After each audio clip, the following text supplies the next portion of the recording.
nakipagtagisan ang 24th Infantry Battalion sa isinagawang Sports Fest ka-Olympics kung saan kasamang dumalo ang iba't ibang ahensya ng pamahalaan. Layunin ng aktibidad mapalakas ang samahan at sportsmanship sa hani ng mga kalahok. Naging daan din ito upang mapanatili ang magandang ugnayan sa komunidad. Narito ang ulat ni MJ Lopez. Aktibong nakilahok at nakipagtagisan ng 24th Infantry Wildcat Battalion sa inilunsad na Ilocos Sur Police Provincial Office Sports Fest ka-Olympics 2026 na ginanap sa Camp Elpidio R. Quirino, Barangay Bulag, Bantay, Ilocos Sur, Kamakailan.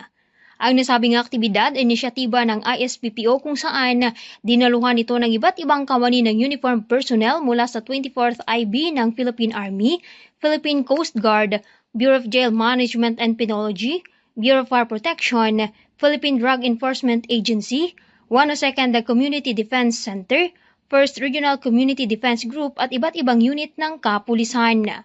Layunin nito na itaguyod ang kalusugan, disiplina at pagkakaisa ng bawat isa kung saan sinimulan sa isang parada ng iba't ibang ahensya kasunod ng opening ceremony na pinangunahan ni Provincial Director Police Colonel Agosto Asuncion ng ISPPO at San Juan Vice Mayor Elaine Sarmiento na dumalo bilang panauhing pandangal sa nasabing aktibidad.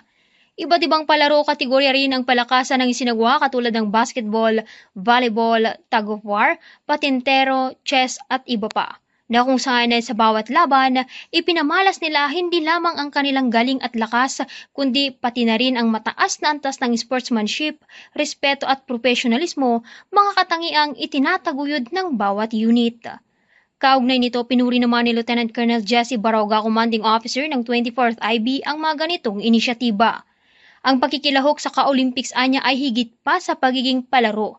Ito ay mahalagang bahagi ng kanilang ugnayan sa iba't ibang ahensya.